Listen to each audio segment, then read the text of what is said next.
Okay, here's a quick update, okay? Being the Vape initiative has just been launched as of July 25th, 2025. That means it has already started, okay? It's launched by the MOH, HSA and PA, and Vape users are encouraged to quit and safely dispose of their e-vaporizers. Take note, no penalties for those who voluntarily surrender their vapes or seek help to quit. 24 designated bins have been placed at 23 community centres and 1 residence network centre starting from July 25th, 2025. That means they are already ready there, okay? More bins to be progressively added at locations like institutes of higher learning. So, listen, you wanna quit? Quit now. This is it. Your opportunity is right here now. No more excuses. Screenshot this, share this with someone that you know needs help, okay? As you know, K-pods contain etomidate, an anesthetic agent that has been increasingly found in vapes. So, they will soon be reclassified as a Class C substance under the Misuse of Substance Act in the coming weeks. Do not FAFO anymore. Do not fool around and find out anymore, okay? Most of you have heard of the story of the K-pod user that went into debt, 30k SGD debt, because he kept on taking loans to fuel his addiction, right? Do not let that be you. Do not be a statistic. This is your time to quit now. Your opportunity is right here, okay? Do not FAFO anymore. Okay, the next story is highly disturbing, okay? So a former Singapore Police Force Inspector, Sharizal, 40 years old, have just been charged for 15 charges for explicit related offences, including inappropriate touching and producing explicit material involving minors. The victims are at least 6 underage boys, 3 14-year-olds and 3 15-year-olds. And all of the alleged offences occurred between July 31st, 2023 and 18 April 2024 while Sharizal was still with the police force. This is a really highly disturbing one, okay? I'm just gonna breeze through this as fast as possible. July 31st, 2023, allegedly persuaded a 15-year-old boy to perform an explicit act via a T to the G video call in a Jurong West flat, which was recorded by Sharizal. And then August 20th and 22nd, 2023, allegedly committed similar offence involving a 14-year-old boy in the same flat. A different 14-year-old boy on 2 different days in the same flat now, okay? And now, November 12th and 17th, 2023, allegedly targeted a second 15-year-old boy, so now it's a second boy, for similar acts again via the app T to the G, okay? And lastly, on April 18, 2024, allegedly targeted 3 boys in one day. I know, right? 3 boys in one day. Committed the similar offences, you know, recording and all that, to another 15-year-old boy. This will be the third 15-year-old boy. And then attempted to procure an obscene act from a second 14-year-old boy on Jurong West Avenue 1 by asking him to adjust Sharizal's bra. I know, there's no further context given. I'm not even sure if there's a spelling error here, but it says Sharizal's bra. And follow him. I'll update with more context if we have more context. And on that day, April 18, 2024, remember he targeted 3 boys, and the third boy was he inappropriately touched a third 14-year-old boy at a staircase landing in a Jurong West block of flats. This is just highly disturbing. This is out of control, okay? So Sharizal was removed from frontline duties before resigning on June 16, 2024, and now the case is adjourned to August 22nd, 2025.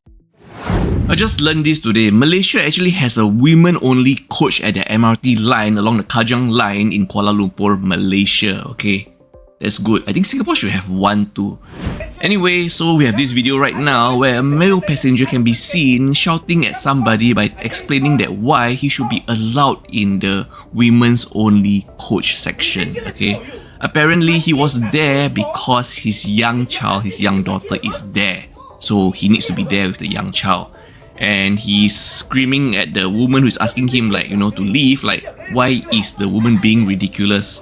Obviously, he has all the right to be in the women's only coach section because his young daughter is there. If he is not there, who is going to watch over his young daughter, right? I mean, obviously, he could have taken his young daughter to another coach, to the public section, you know, the mixed coach area, which most of the other carriages are. And now this incident has gone viral, and he can be seen in the later part of the video talking to members, you know, staff members of the MRT line, and then trying to defend himself, like trying to explain his reason why he should be allowed in the women's only coach. I mean, by that logic, I would also assume he also would think that he should be allowed into the female toilet with his young daughter, right? Since he should be allowed in the women's only coach section of the MRT because his young daughter has nobody else to look after her. So apparently Hajang Line has this, which is good. I think that's good because sometimes if you see it during peak hours, the trains get really crowded. So having a safe area for female passengers to be at is safer for them. I agree with that, but there is one issue here. So surprisingly, there are no fines or penalties currently imposed for male passengers who violate the women-only coach rules. Shocking, right? So auxiliary police may intervene and ask the men to leave, but enforcement still relies mainly on verbal warnings than formal penalties. So, yep, there you have it.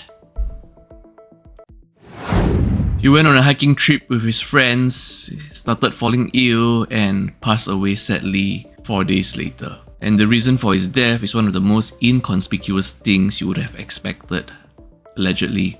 This is your last story of the day. Follow us for more. This is a really tragic story that happened in Malaysia, where a 23-year-old man went hiking with his friends on 13 July 2025. That was a Sunday, and on Monday 14 July, he and his friends returned to work as usual. However, the next day, on Tuesday 15 July, the 23-year-old man started feeling unwell, got sick, had diarrhea, fever, and vomiting.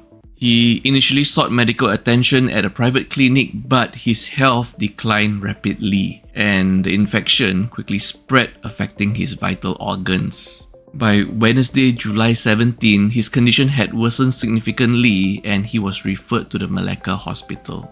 He contacted his family members and they were rushing to reach him before he tragically passed away. He was pronounced deceased at 8:30 p.m. on 17 July 2025 and his family only reached at 1:15 a.m. the next morning. If it brings any solace to you, the 23-year-old man did manage to say his final goodbyes to his parents and siblings during his final phone call. And the cause of his death has been diagnosed to be leptospirosis, also known as red urine infection. The family now believes the infection was most likely contracted from a canned drink that was consumed without being washed, which they believe was contaminated with red urine. The infection of leptospirosis, also known as red urine infection, led to a total failure of all vital organs and ultimately death. So his family is now sharing his story to spread awareness on leptospirosis, red urine infection, and to caution others against consuming drinks from unwashed cans. Some of us have the habit of wiping the cans clean with tissue before consuming them, but that is not clean enough sufficiently to remove all traces of red urine if there were any. The safest way would be to wash the can under running water with soap. Your second option would be to use just running water. People who are still using tissue to wipe their cans clean, note that it is not enough to sufficiently remove all traces of red urine if there were any. And if there were any red urine on the unwashed can, there is a chance that it might not be detectable by sight or smell too. Take care, everyone.